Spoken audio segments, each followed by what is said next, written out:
few announcements before the homily tonight, my friends. This week, starting on Monday, we'll be going back to the regular summer schedule. So all the masses from here on in, with the exception of this Friday, which will be the last mass for the school children, that'll be at 8:30 this Friday. But all the rest of the Mondays will be at 8 a.m. And then there's a holy day in August, but that's all holy days are 8:30. So on Mondays, the mass will be back to 8 a.m. Also, during the Fridays during June and July, the office will be closed. It's generally very, very slow in the summer, my friends, so we'll be open Monday through Thursday, and then on Fridays, the office will be closed during those 2 months.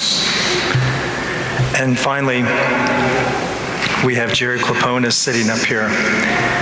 He's a seminarian. He's mature in years. His biography is in the bulletin. I suggest you read it. It's a great bio, my friends, and it's very interesting where his background is. And he'll be giving a little talk after communion as well, so you'll get to hear him a little bit.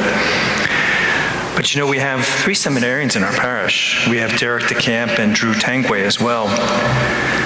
And it's interesting being around these guys. So we have Drew, he's still in the college seminary, and then Derek and Jerry are in the major seminary, so they just have a few more years to go.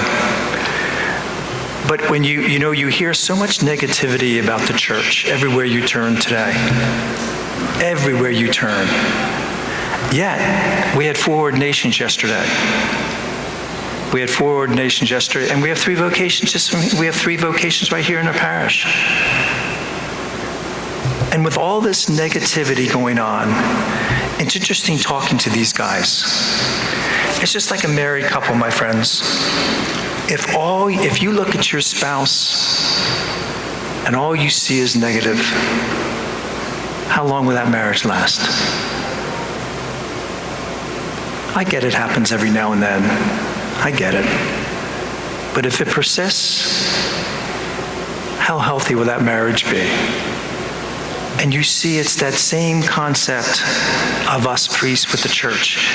They know the problems within the church. They're all well aware of it. But you see, they see such value in the church. They see what the church does. And it's a beautiful thing, my friends, to be around these guys and the perspective that they can give all of us, So it'd certainly be wonderful to have you with us, Jerry, this summer. I know my remarks were longer today. I've made my adjustments to my homily. I get it, my friends, I get it. When the prayer in the opening prayer says, he promised that he would have his abiding presence with us, was the opening prayer. And that's what this talks about, that abiding presence in the gospel as well. In India, every year in January, especially in the city of Delhi, I think that's the capital, but I'm not sure about that, they honor the President of India with a ceremony called Beating Retreat, and I'm not quite sure where they got that name at. But it's a very impressive ceremony, mainly that involves the military, and they have all sorts of instruments.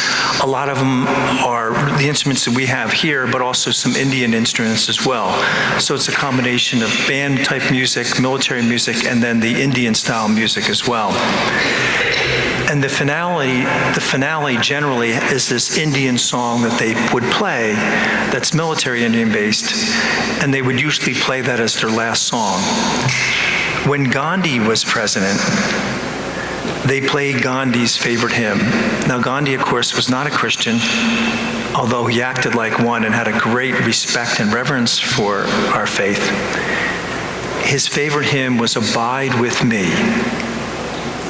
And out of respect to Gandhi, they played that last song, even though most of the people in India are Hindu and Buddhists. But the words in that song, Abide With Me, are so true. Abide with me, fast falls the evening tide.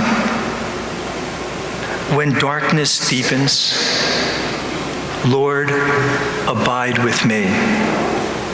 When helpers fail and all comforts flee, help of the helpless, O Lord, abide with me. And I thought, don't we all need that presence among us, my friends? Every single one of us. And so today and this week, may we pray that that presence may become a reality in our lives. God bless you.